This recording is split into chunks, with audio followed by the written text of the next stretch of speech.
Boa noite pessoal, todo mundo que está presente, todo mundo que está assistindo. Esse é um webinário do projeto Via Arte para Todos, aqui da Via Cultural. Serão 2 encontros, na verdade, hoje e amanhã, às 20 também, para a gente conversar sobre curadoria e montagem de exposição. Como convidados temos o Clóvis Arruda e o Eduardo Cordeiro. Clóvis falando mais sobre curadoria. Ele participou de curadorias aqui de mostras da Via Cultural também, do Utopia e de outros projetos, e da parte de montagem, mas conversando mais com o Edu. Também tem uma vasta experiência, é arquiteto, e já montou algumas exposições aqui da Via. Queria agradecer, em nome da Via Cultural, a presença de vocês e dizer que esse é um projeto que é o Via Arte para Todos, feito com o PROAC Lab e realizado aqui em São Paulo. Boa noite, Clóvis, boa noite, Eduardo, agora é com vocês. Boa noite, Ana, boa noite, Eduardo, boa noite, Laís. Boa noite, Clóvis. Primeiro, me apresentar aqui para vocês, para quem não me conhece. Eu me chamo Clóvis Arruda, eu sou especialista em planejamento estratégico, comunicação, marketing e cultura. Sou gestor de projetos, empreendedor, produtor, publicitário, fotógrafo e designer. Eu me proponho a realizar projetos e gerar experiências que tenham impacto positivo relacionado com o universo da comunicação, do design, da cultura e da educação.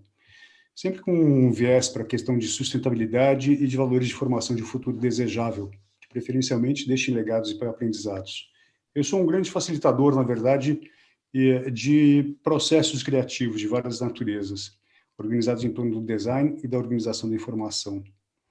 Eu venho atuando junto à empresa Terra Vista, na concepção e gerenciamento de projetos nacionais e internacionais para empresas como SESC, Natura, Caixa Econômica Federal, Banco Itaú, Via Cultural, Banco do Nordeste, Instituto Ayrton Senna, Instituto Tomiotaki, Cultura Inglesa, Consulado da República Tcheca, Amit Klink Projetos Especiais, Redcar, TOTUS, Brinquedos Estrelas, entre outros clientes aí que a gente atende. A Terra Vista nosso QG, somos uma geradora, né, uma gestora de projetos que atua na concepção e gerenciamento de projetos customizados em marketing e cultura. Nosso coração pulsa pela cultura. A gente atua no mercado cultural com desenvolvimento de projetos customizados, foco em questões de sustentabilidade, valorização da cultura e educação. A gente faz todo um desenvolvimento de pesquisa, de mercado, de atuação, e acreditamos em projetos que tenham a questão de educação e cultura e cidadania como foco. A gente acredita que somos transformadores de realidades, né? Então, eu gosto de me envolver com projetos que tenham esse impacto social positivo, que tenha uma relevância cultural e que possa trazer essas questões de uma sociedade melhor dentro do Brasil, e acho que ela passa, sem dúvida, pela questão da educação. Aqui alguns exemplos, eu vou passar rapidamente, só para vocês terem uma noção da abrangência do trabalho que a gente desenvolve. Então, a gente faz desde exposições permanentes, exposições temporárias, shows, apresentações, encontros, palestras, oficinas, eventos, lançamentos, estudos de e-mail, mostras de filmes. Aqui são algumas imagens de alguns projetos que a gente fez. Temos o SESC como um dos principais clientes que a gente atua também nessa área cultural. Metrô, Natura. A gente gosta de gerar experiências. Então, quanto mais desafiador o projeto e mais abrangente em termos de pessoas, de quantidade de pessoas atingidas, melhor para nós. Eu acredito muito nisso. Essa aqui, obviamente, é uma exposição que não estaria acontecendo agora por causa da pandemia. Hoje a gente está fazendo muito em formatos híbridos, mas essa é uma exposição que a gente fez, por exemplo, no Sesc Santo André, para um grande público, uma média de visitação de 3.000 pessoas por dia. Alguns projetos ainda em desenvolvimento, só para vocês terem uma noção. Então, o Museu Nacional do Mar, a gente está fazendo uma sala em homenagem ao Amit Klink, uma sala muito tecnológica, toda cheia de informações, é uma coisa muito completa, um projeto bem amplo que a gente está fazendo no museu. Esse é um outro projeto também de museu, o Museu da TAM, que está fechado, a gente está tentando reativar ele e deslocá-lo para o Campo de Marte. Então, tem todo um processo de negociação com a prefeitura, um grande rolo ainda acontecendo. Mas é um projeto belíssimo, quando acontecer vai ser um novo espaço de cultura aeronáutica e de muita relevância em São Paulo. Alguns festivais, Festival Internacional de Jazz, de Ponta do Leste, a gente está trazendo ele aqui para o Brasil. Algumas exposições, essa que aconteceu em Marseille, Tours, Poitiers e Paris, foi uma exposição itinerante que nós fizemos sobre literatura de cordel. Aí vai, são alguns exemplos de alguns projetos desenvolvidos. Eu gosto muito de colocar nos projetos a questão da experimentação. Acho que quando você experimenta um conhecimento, ele se torna seu. Então, é uma coisa que eu acho que é muito importante, relevante a gente colocar a experimentação na medida que é possível de uma exposição. Isso aqui é uma exposição grande que a gente fez da cultura inglesa, o Festival de Cultura Inglesa, que aconteceu em 4 estações de metrô, então com uma visitação também muito grande de pessoas. Muita interatividade, esse tipo de coisa. Algumas exposições no Sesc. Itinerância pelo interior. Mostras de filmes. Esse é o Mimo Catariniti, que é um fotógrafo italiano já falecido. Tivemos a oportunidade de trazê-lo ainda em vida aqui para o Sesc, foi muito legal. Uma mostra de Tarkovsky, Andrei Tarkovsky, um cineasta russo, assim por diante. Bom, muito bem. O mote da nossa conversa está em questão de falar sobre curadoria. Então, algumas coisas que vão nortear a nossa conversa hoje é como escolher dentre várias obras aquelas que serão expostas. Como é que é um processo de uma curadoria? Como é que se percebe a relação entre elas, entre as obras, e a melhor maneira de se apresentar isso ao público? É uma exposição que a gente vai fazer aqui simples, eu diria assim que é uma introdução a uma curadoria, não temos a pretensão nenhuma de fazer de uma forma que não seja básica, para dar realmente elementos e subsídios para artistas, para que eles possam ter uma visão mais crítica sobre como montar, como selecionar obras, como ele ter uma visão crítica sobre o seu próprio desenvolvimento artístico, tá? Então, vamos para alguns conceitos básicos, né? Primeiro, falar o que é um curador. Quem é um curador? O curador é um profissional responsável por selecionar e direcionar coleções de arte, patrimônios históricos e culturais de museus, galerias, etc. Os curadores eles estão envolvidos em praticamente todos os aspectos da atividade de uma exposição. Ele, além de ter um papel fundamental no processo da seleção e da aquisição das obras. Então, ele é um profissional que começa e termina com a exposição. Ele passa por todas as esferas de montagem de uma exposição. Ele cria conexões entre as obras, ele criando assim algo maior que as obras individualmente. Vocês podem perceber, isso é simples, qualquer exposição que você vá, uma coisa é você analisar uma obra, outra coisa é você analisar várias obras colocadas num espaço, com uma pretensão, com um guia, com uma forma de se expor, com textos que complementam. Você conta uma história, você cria um contexto. Então, você dá um significado que é muito mais amplo que simplesmente uma obra ou as obras colocadas de uma forma a esmo. Então, na verdade, o curador ele é um contador de histórias através de obras de arte. Ele tem essa função de ter um entendimento maior sobre o que vai ser contado, como vai ser contado, e conta essa história através das obras que ele selecionou e como foi feito.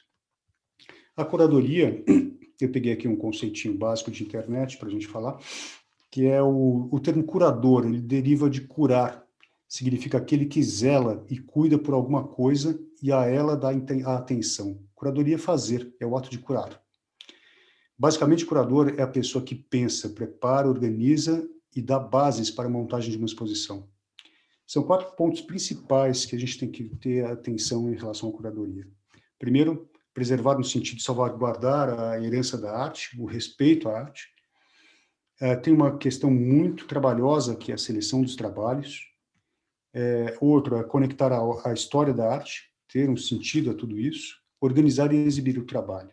Esse aqui é um conceito do Hans, que é da Galeria de Londres, eu achei bacana trazer isso aqui para vocês. As etapas de uma curadoria, então, primeiro, começa tudo pelo entendimento do que é a mostra, o que é a exposição, o que você quer contar, qual é o propósito, efetivamente, das ações que estão sendo feitas.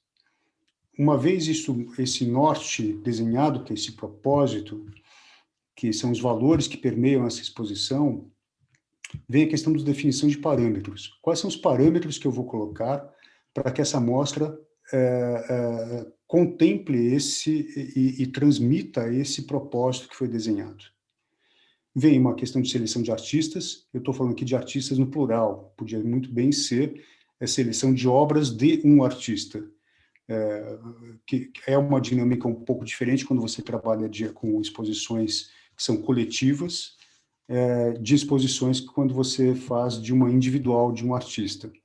Mas o processo de seleção das obras passa pelo mesmo processo de contar uma história, seja a história de um único artista, ou seja uma história mais ampla, contada a partir de várias obras e vários artistas. Uma vez selecionado quais são os artistas, muito bem, temos lá um bolo cheio de obras, fotografias, enfim, o que eu vou fazer a partir daí? Então vem uma etapa primordial, que é a análise das obras. E eu gosto de pensar essa análise das obras, numa primeira análise, obra a obra. Então, esta obra é relevante? O que ela traz? Traz, não traz? Qual é a relevância dela? Qual é a coerência dela com a amostra? Quais são os parâmetros que eu defini ali em cima? E como é que eu consigo parametrizar essa análise? Então, essa primeira é uma análise de obra a obra. Uma segunda análise é o conjunto das obras. Quando você coloca uma obra, você acha ela é maravilhosa, ela tem tudo a ver com a amostra, etc, etc. Mas ela pode muito bem não contar ou não reforçar a história que foi desenhada como base quando ela é colocada ao lado de uma outra obra. Então, uma segunda análise que interfere muito na questão da seleção é ter esse entendimento do conjunto das obras. Isso feito, vem para uma validação final. Tá certo? Essa seleção traduz o que é esta amostra, tem coerência com os propósitos que foram feitos. Aí, uma vez isso feito, chegamos a uma definição das obras, da importância delas, quem deve aparecer antes ou depois, enfim, quais são as obras mais relevantes e uma certa ordem, pensando na questão do conjunto das obras. Uma quinta etapa, obviamente, é a organização da exposição. Como é que ela vai se processar? E essa organização passa, e aí depois o Edu vai falar com detalhes, sobre a questão de uma adequação espacial, do desenho arquitetônico da exposição, como é que ela vai se comportar. E produção, exibição e colocar a coisa para acontecer. Tem outros processos também, como divulgação, manutenção, etc., mas eu coloquei isso tudo dentro de um pacote de produção e não vai ser um tema que a gente vai falar aqui. Eu vou parar na questão da validação das obras, quando a gente consegue ter um processo de curatoria completo. Muito bem. Básico. Qual é o propósito da amostra? Qual é o tema principal? O que eu quero? Quais são os objetivos que essa amostra tem que transparecer? Qual que é o foco? Qual que é o discurso? Quais são os questionamentos que ela deve trazer? Com quem que a gente está falando? Isso aqui é primordial. Não adianta eu desenhar uma amostra, ter um propósito que não tem coerência com o público que foi destinado. Então, essa coerência de linguagem entre o que se pensou, o propósito da amostra, o tema e a quem é destinado a essa exposição é primordial. E, por fim, óbvio, que história que eu estou contando? Que aí é uma tradução simplória de um trabalho de uma curadoria. Qual a história que você está contando? Eu coloquei esse quadro aqui com a ideia de mostrar a abrangência que permeia essa questão do desenho do propósito. Antes de tudo é o propósito. Depois vem os valores que essa amostra, que esse projeto tem como um todo. Depois vem a questão de estratégias e as táticas e a implementação. Então, gasta-se muito tempo e deve ser muito claro quais são essas verdades atemporais de um projeto. Por que ele deve existir, no que ele deve trazer de relevante para a sociedade. E aí vem as ações pontuais de como transformar isso numa exposição física, aonde é híbrida, não, vai ser digital, como é que vai ser esse processo todo. A definição de parâmetros é muito importante, porque é ela que vai nortear toda a avaliação e a seleção das obras dos artistas e reforça a todo tempo a questão do próprio propósito. Então, essa questão dos parâmetros vem depois. Está desenhado o que é o propósito muito bem. Quais são os parâmetros que traduzem esse propósito? Então, alguns quesitos e parâmetros aí que podem ser utilizados como referência para uma mensuração de uma avaliação. Primeiro, a obra, a fotografia, enfim, ela está adequada ao tema? Ela é original? Ela tem criatividade? Qual é esse nível de criatividade? O resultado visual, a composição da imagem, ela traduz, ela conta uma mensagem? E podem existir outros parâmetros. Eu coloquei alguns exemplos aqui, porque, por exemplo, se é uma exposição que fala sobre, sei lá, contrastes, de repente, o tema, né, um dos parâmetros ser contraste entre cores, pode ser um parâmetro. Essa definição de parâmetros, ela compõe a visão da própria amostra. Então, cada amostra tem uma definição específica de parâmetros. Lógico, algumas coisas são meio básicas. A adequação ao tema serve para todo mundo. Se é original ou se não é, se é criativa, também. Resultado visual. Quer dizer, eu coloquei os básicos aqui para vocês terem uma noção, que são coisas que acontecem comumente em uma seleção de imagens, de obras. Mas esses outros têm que ser realmente atribuídos referências. Quais são as referências primordiais que conversam com esse propósito? Uma coisa que depois eu vou mostrar em exemplos, são essas notas de referência. Porque, para não ficar num achismo, quando você atribui notas em relação a parâmetros, você consegue mensurar o quanto que aquela obra teria uma nota ou não, se ela tem uma nota mais alta ou menos que a outra. Eu vou mostrar um exemplo que é bem legal para simplificar. Seleção dos artistas. Num concurso aberto a público, por exemplo, acontece muito de alguns artistas não se enquadrarem efetivamente dentro do que foi colocado. Então, de 100 imagens, sei lá, 20 podem não ter coerência ou foi entregue num prazo estourado, não respeitam as coisas básicas como montagem fotográfica, enfim, tem que haver uma coerência realmente com essa questão das regras efetivamente do concurso ou da amostra, né? Então, com isso, a gente já começa já é uma grande peneira. E aí, essa questão de seleção dos artistas é primordial, no caso de pensar quais são os artistas participantes, quais foram os critérios que foram desenhados para essa amostra, se existe uma relação com esses critérios, se foram respeitados efetivamente pelo artista. Prazos, regras, enfim, já há aqui de cara uma seleção dos artistas. Isso eu estou falando de um concurso, né, aberto ao público, com regras estabelecidas de uma forma pública. Mas isso também pode funcionar para uma amostra coletiva. Quais são os artistas que hoje representam, se eu fosse fazer sobre hip hop, quais são os artistas hoje em destaque que transitam sobre essa linguagem? Então, eu já começo a trabalhar toda essa questão de seleção dos artistas, e aí, a partir disso, dos artistas, quais são as obras que vão integrar a amostra. A questão da análise das obras, eu disse lá, repito aqui, tem uma primeira análise, que é obra a obra, a segunda é um conjunto das obras, uma validação final, e uma coisa muito importante, que depois o Edu vai comentar um pouco mais, é a adequação ao espaço expositivo. Mas uma visão curatorial também passa por isso. Ela que vai determinar, por exemplo, não adianta eu pegar uma obra gigante dentro de um espaço expositivo minúsculo, não vai dar certo, porque há uma incompatibilidade entre o tamanho das obras e o tamanho expositivo, da área expositiva, do espaço expositivo. Então, essa é muito curioso, porque uma exposição, ela não é só contar a história através das obras de arte, mas através da disposição espacial com que elas tomam. Tudo isso gera uma conversa, tudo isso conta uma história. Então, essa adequação ao espaço expositivo também é muito importante. A visão do curador tem que ser uma visão muito abrangente e exercitar o máximo possível de um olhar imparcial. É muito difícil, na verdade, porque a forma com que eu vejo o mundo é a somatória de toda a minha vivência de cultura que eu tive durante a minha vida toda. Quando eu olho alguma coisa e tento atribuir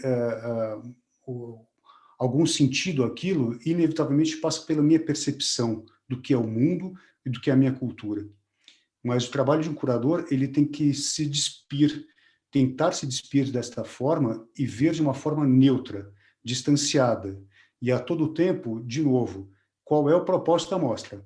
Eu tiro a minha visão pessoal para vestir uma visão de curadoria, de qual é a mostra, o que é o propósito, qual é essa história que tem que ser contada. Então, a todo tempo, essa visão abrangente com olhar imparcial é muito importante num processo de curadoria. O conjunto das obras deve expressar a ideia central.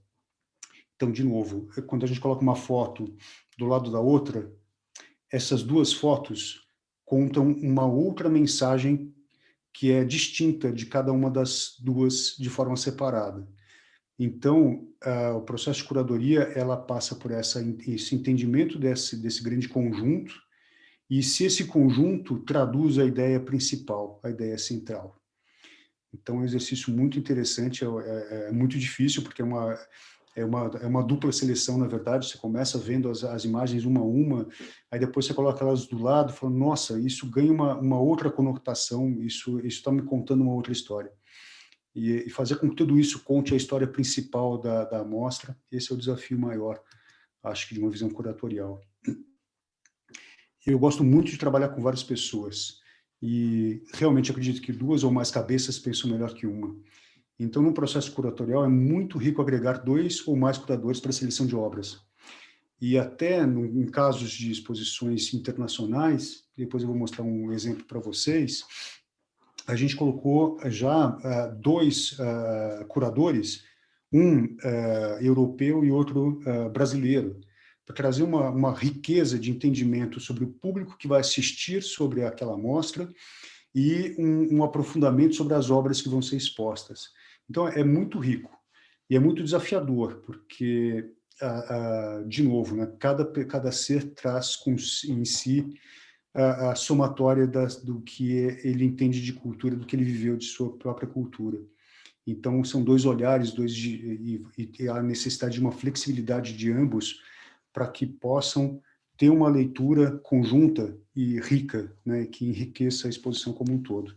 Mas é muito bacana. Das exposições que já participei, as que foram de um único curador, sem dúvida, é muito mais pobre do que quando você tem 2 ou mais.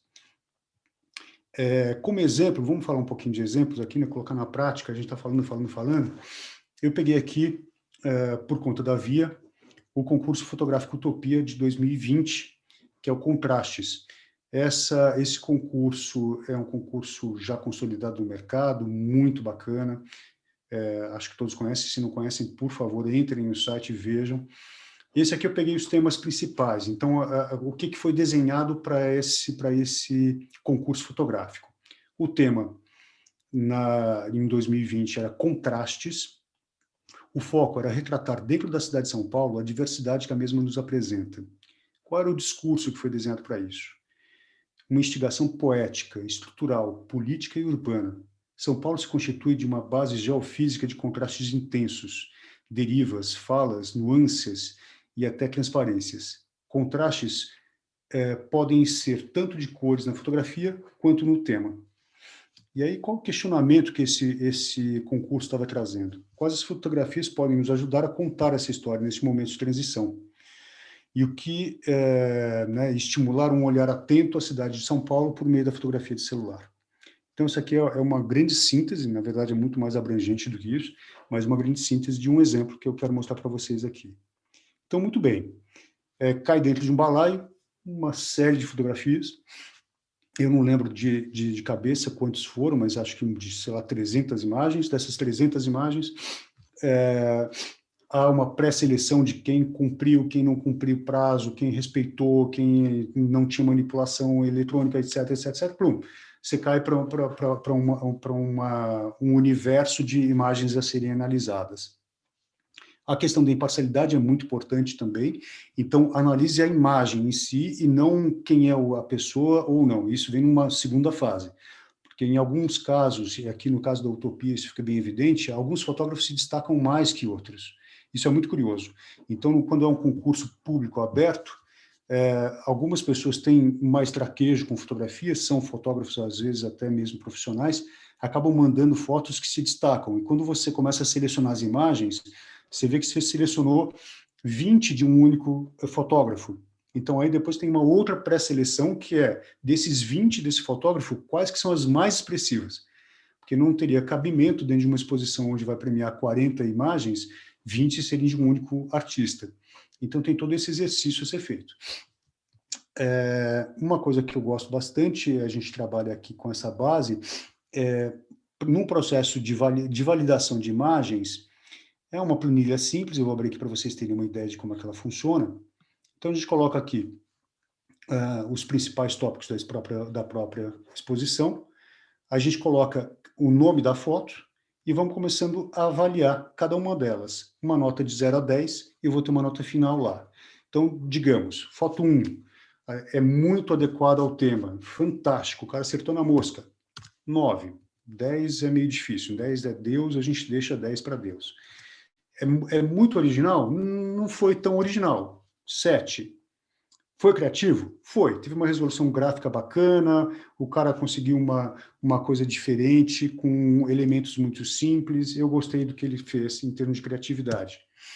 O resultado visual ele é agradável, ele tem ele está equilibrado, tem composição, é um resultado visual bacana?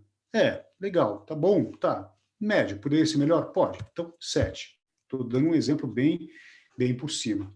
Ele transmite uma mensagem, essa mensagem tem, obviamente, se está adequado ao tema, essa mensagem tem que estar relacionada com o tema. Passa, para mim, é uma imagem super legal, passa essa mensagem, gostei muito do resultado, 8. Eu tive aqui, no caso da foto 1, uma média final de 7,8. Assim, eu vou fazendo com a análise de cada uma das imagens, até eu ter todas classificadas. Disso eu vou extrair quais que tiveram as melhores notas. Com isso eu tenho um critério mensurável, não um achismo, eu acho aquela foto mais bonita que a outra. A gente tem que fugir disso, não existe isso, tem que ser uma análise técnica. Então, nessa análise técnica, a gente consegue classificar isso, que parece até escola de samba, né? Que você tem lá vários critérios que são estabelecidos, e a partir disso você consegue ter uma nota final e uma visão crítica sobre o material que você recebeu das imagens que foram encaminhadas. Disso aqui, a gente tem a análise de cada uma das imagens. Muito bem. Aí eu vou pegar aqui como exemplo, só para vocês, peguei uma foto que eu não acho tão expressiva de propósito. Então, aqui, foto 1. Adequação ao tema, contrastes. Achei razoável. Não acho original, coloquei 4. Não acho criativo, coloquei 4. Resultado visual, é bonito, é atrativo, tem uma coisa de cor, tem uma coisa de textura, é bem composta, teve um resultado visual razoável. Passa uma mensagem? Muito simplória para mim, 3. Então, essa imagem, para mim, na minha avaliação, ficou com uma nota final de 4,2. É um exemplo que eu estou dando, tá? Vamos seguir aqui. Essa outra imagem, já é uma imagem mais interessante para mim, dentro do contexto do que foi feito para o concurso. Então, o número da foto está lá. Eu acho muito adequado ao tema, tem questão de contraste, achei legal. 7. Achei original? Achei. Dá uma leitura, meu olhar passeia por uma leitura parece que as sombras estão atravessando a rua, eu consigo ver as pessoas através da sombra e não delas mesmas. Tem um jogo que eu achei bacana. Coloquei 8. Achei criativo, 7. Resultado visual, achei bacana. Mensagem, passa uma mensagem, coloquei 7. Quer dizer, um exemplo básico aqui, essa nota para mim aqui, essa imagem, ela estaria com 7.2. Foto 3. Contrastes, tem a coisa da cidade, achei que estava adequado ao tema, 7. Eu achei original, por mais que seja trabalhar com reflexo, isso é uma linguagem já ultrapassada, de certa forma, eu achei original porque tem a coisa do movimento, tem a coisa das pessoas, tem um universo lírico, praticamente, que eu entro num estado de sonho, parece, por conta da textura que existe no fundo do chão. Enfim, achei original.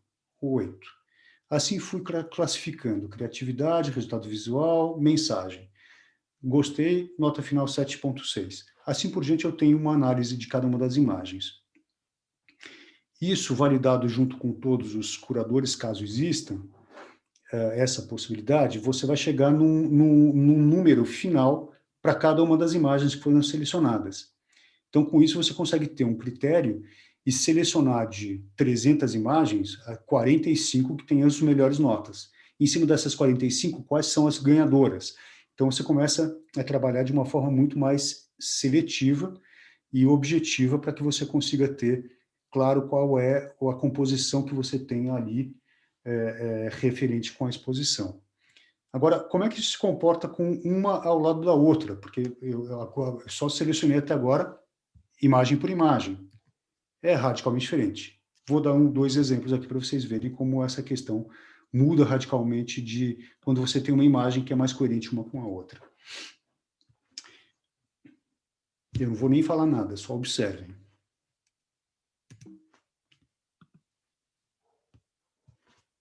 Para mim, essa montagem, ela conversa muito mais com a questão de uma mensagem e de uma coerência visual, de cidade, de coisas acontecendo, de movimento.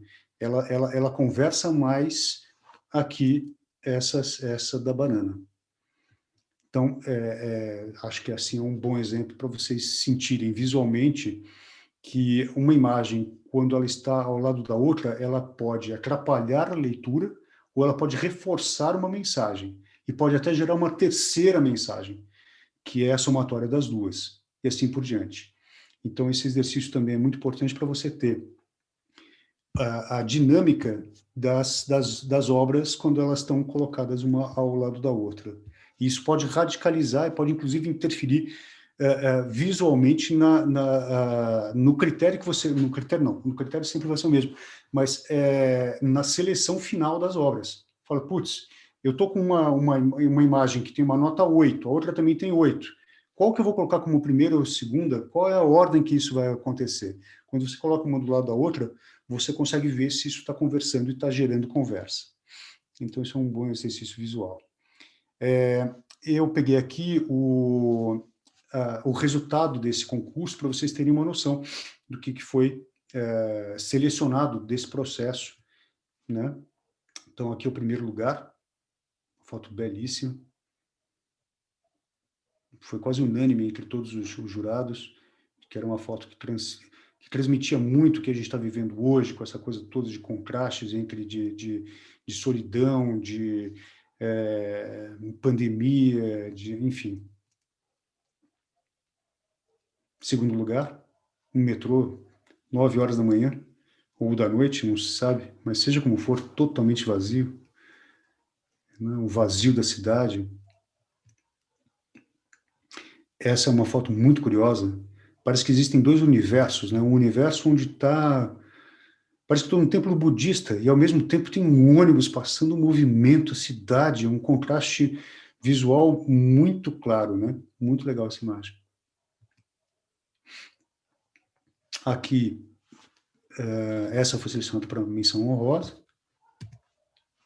2 menções honrosas. E aqui foi da votação popular, foi aberto a votação popular. aí entra muito mais no critério subjetivo de votação. Eu acho aquela mais bonita que aquela. Não tem uma validação tão técnica. Mas aí vale, efetivamente, vox populi, né? Voz do povo, a voz de Deus. Aqui as imagens que foram selecionadas, de todas, né? Isso aqui que compôs a amostra, para vocês terem uma noção.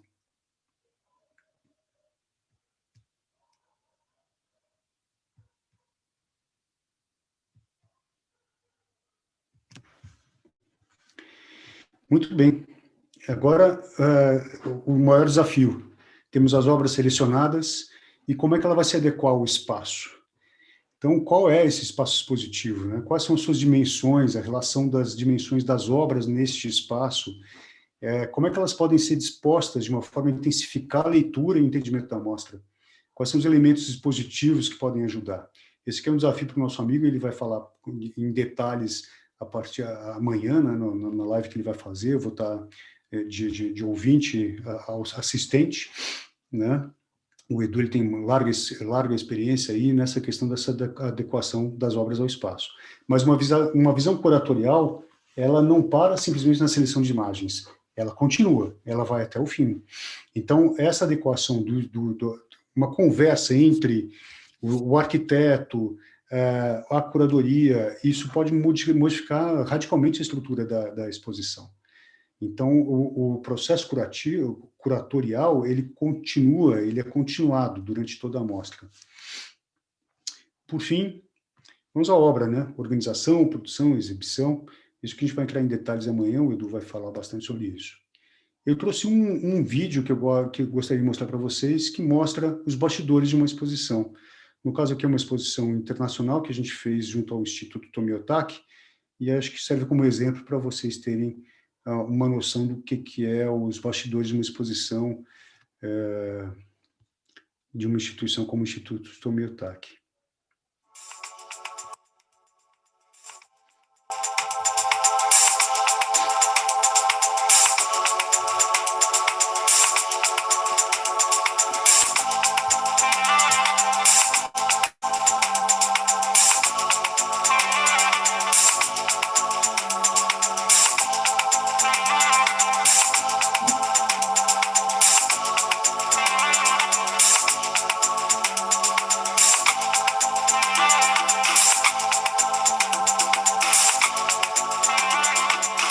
Depois de mais ou menos uns quase 5 anos atrás, eu fui para a República Tcheca, de férias.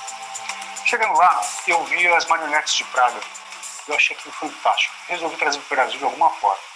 Para a exposição, eu precisei do apoio consular. Fiquei conhecendo o cônsul, a vice-cônsul, as pessoas que podiam me ajudar na configuração do projeto como um todo. Depois de 1 ano e meio, mais ou menos, dessa exposição sobre as marionetes de Praga, sentei com o cônsul e ele me apresentou o trabalho desse artista, falando que seria, para eles, muito relevante uma exposição desse artista aqui no Brasil. E aí começou todo um desenvolvimento de um projeto que demorou aí quase 3 anos de projeto para que ele acontecesse. É esse projeto que a gente está implementando junto ao Instituto Tomiotaki.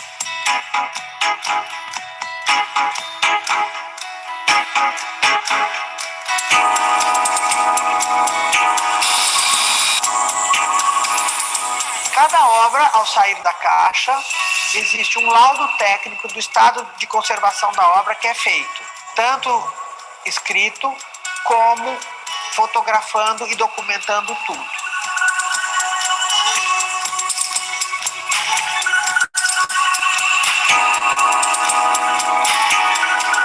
Eu acho que o que a gente tem que tomar sempre cuidado é manusear as obras com luva e ter muita paciência e muita calma para fazer o trabalho. É muita observação. Para essa exposição do Kohler aqui no Brasil, a gente contratou um dos principais críticos de arte da Europa, que é o Iri Martali. Ele é um grande curador, muito conhecido lá, e faz curadoria também do Museu Kampa. Então ele foi responsável por essa seleção criteriosa das obras de cada uma das fases do artista. Ano, to je poprvé, co jsem přijel s výstavou do Brazílie a přivezl jsem s sebou díla Jiřího Koláře z ze sbírky Jana Amery Mátkový z Muzea Kampa v Praze.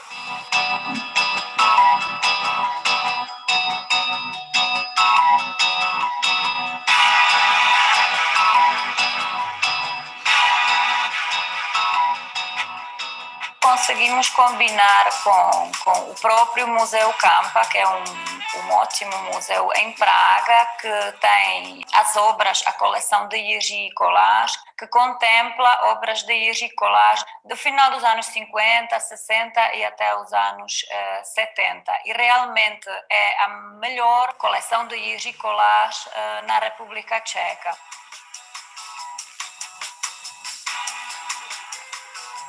Jiří Kolář je pro české umění velice významná postava, protože on začínal jako básník ve 30. letech, kdy udělal své první tehdy surrealistické koláže. Potom se stal členem u nás slavné skupiny 42, kde byli malíři, básníci, sochař, fotograf a teoretici.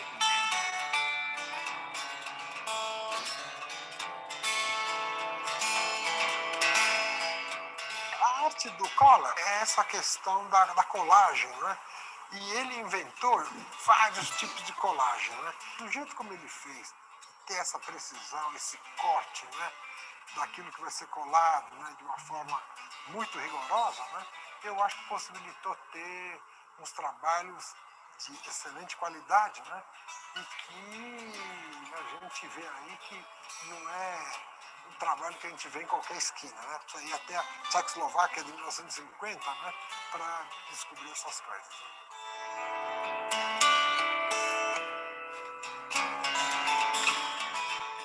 Nós agradecemos muito essa possibilidade de apresentar esse artista tcheco aqui na instituição tão prestigiosa como o Instituto Tomie Ortače.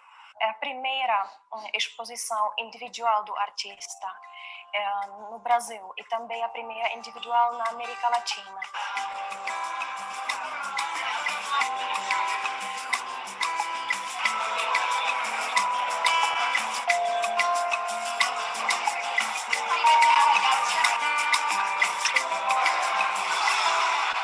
A comunidade tcheca aqui no Brasil adorou a exposição, acompanhou, teve muitos representantes, muitos compatriotas estiveram na própria inauguração.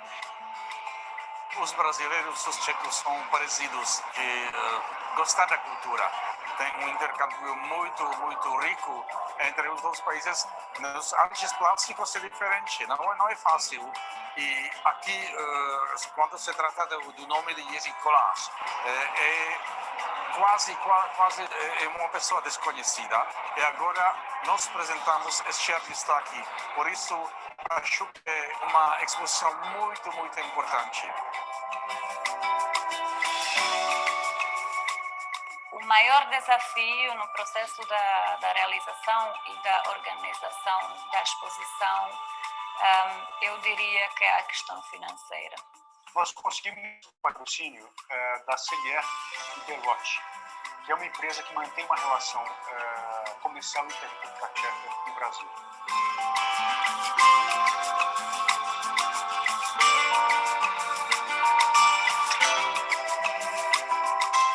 Estamos muito orgulhosos, sinto-me muito orgulhosa em podermos apresentar a nossa cultura. A exposição de Jiří Kolář aqui em São Paulo foi um sonho. E a realização dessa exposição é um sonho cumprido para nós.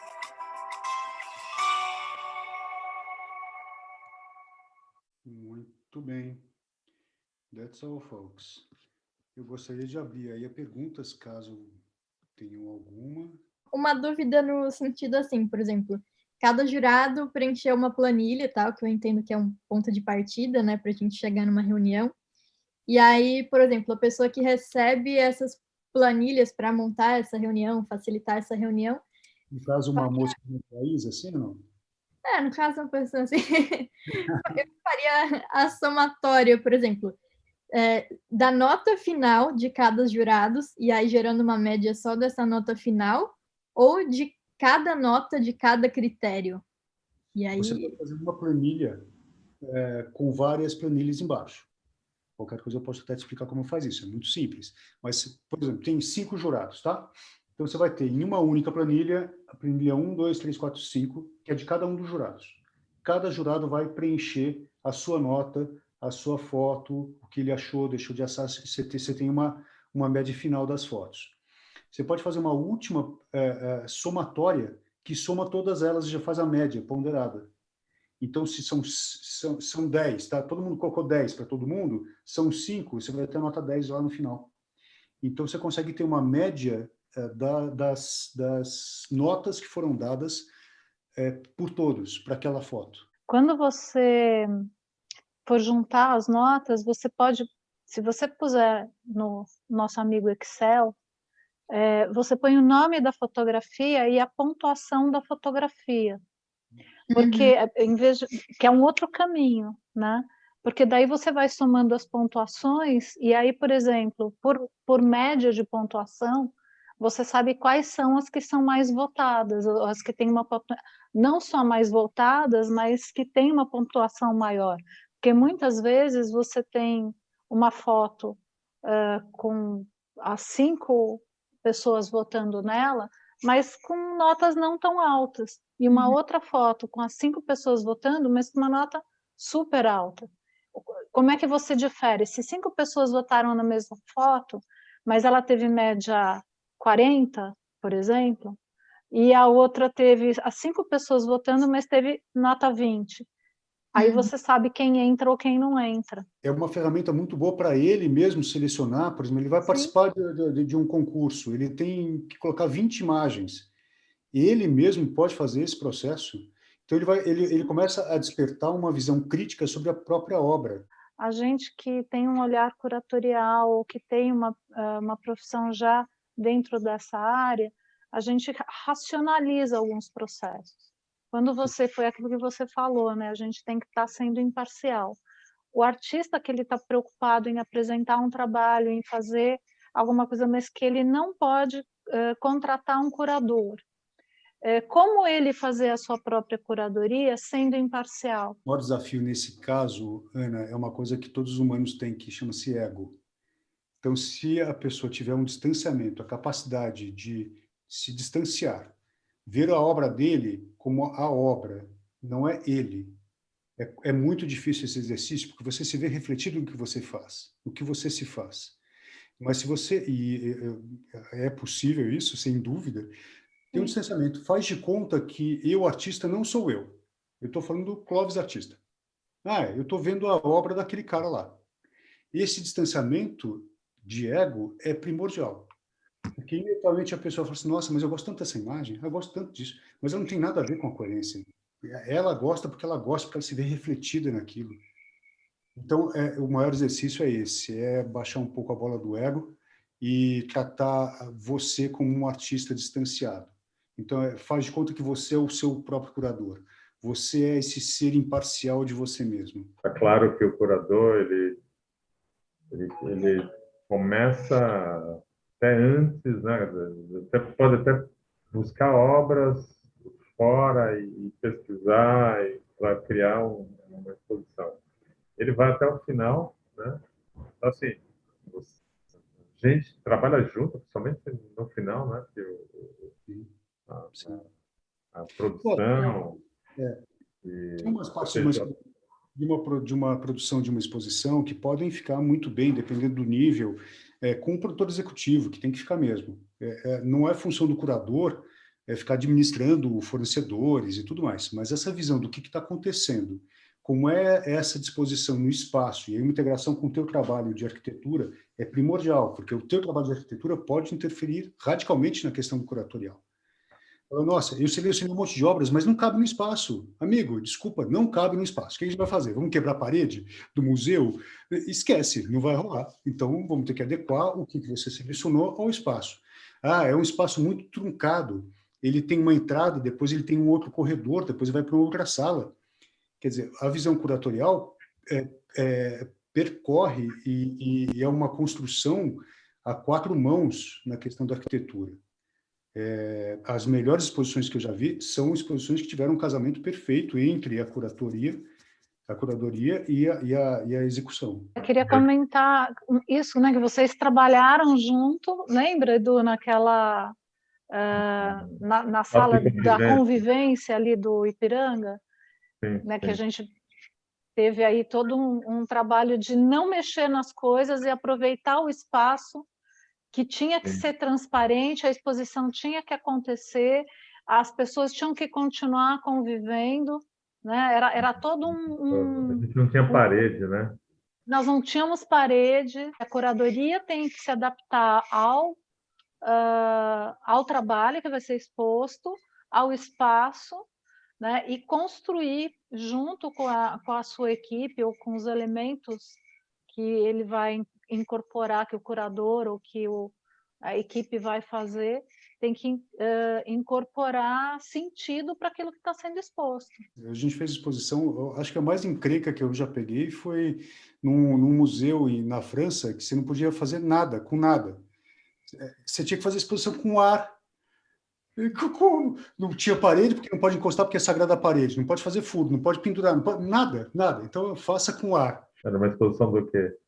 Sobre literatura de cordel. A gente tinha várias obras, e aí tinha o cinema e tal. A gente tem que montar toda uma estrutura, todo autoportante, mesmo assim, protegendo o piso. Foi uma loucura. Também a questão de segurança da montagem, né? Também, que eu acho que lá fora sempre é mais rigoroso, né? EPI até as tampas, né? Você não pode nem pensar sem chegar, são luvas, capacetes e tudo mais. Aqui no Brasil é tudo, sobe aí na escada, tio. Mas, de novo, isso está mudando, graças a Deus. Está mudando. Está mudando, e que bom que está mudando, porque a gente tem que ter uma visão mais profissional do que a gente faz aqui nesse Brasil. E, Clóvis, assim, uma dica ou algum comentário que a gente possa passar para quem quer entrar num... Por exemplo, a gente tem hoje, né, muita gente que segue, a gente que é produtor cultural, que está começando a fazer aí no dia a dia, com a pandemia, trabalhando no espaço virtual, dentro dessa área da curadoria, para quem quer fazer curadoria, sem fazer spoiler dos próximos cursos da Via, né? A gente vai deixar para o segundo semestre, para quem está começando agora a falar, poxa, eu preciso fazer um curso, o que você dá de dica, enfim? Estudar bastante história da arte em geral. Tem alguns cursos profissionalizantes no setor de museografia, que é muito legal, vale a pena.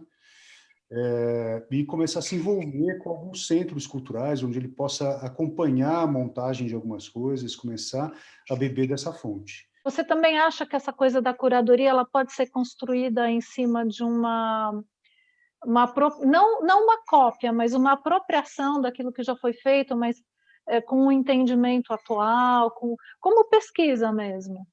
Sem dúvida. A gente não deve reinventar a roda, a gente tem que andar mais longe com as rodas que existem. Boa. É isso, a gente tem que ir além.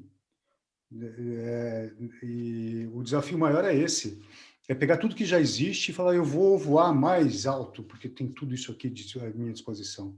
Por isso essa questão de referências, de enriquecer esse mundo pictórico, esse mundo próprio seu, de cultura, é muito importante. A nossa conversa é uma democratização de conteúdo, né? Agora, a gente, com esse conteúdo que vai ficar na internet e que qualquer pessoa no planeta pode acessar, se bater no nosso canal, né? Com questionamentos, com falas. Então, acho que assim, o importante é se a gente jogar também esse papel de curador, né, para a nossa vida, não como artista, não como produtor cultural, mas como pessoa, fazer uma curadoria, uma autocuradoria, também a gente pode não necessariamente usar essa planilha dessa maneira, mas a gente pode pensar em planilhar algumas coisas do tipo, estou utilizando bem meu tempo, estou fazendo a coisa certa, é esse o caminho que eu quero tomar mesmo, né? Qual é o rumo que eu quero dar para essa passagem, né? Muito bacana essa tua visão. Eu acho bacana que sejamos curadores de nós mesmos, porque a gente vai ter mais discernimento a fazer as escolhas melhores para nós, para o nosso futuro. Bonito isso. Queria agradecer vocês também, todo mundo que nos assistiu e que vai nos assistir no gravado também. E porque sempre aprendo, né, com cada um, sempre um prazer e até amanhã.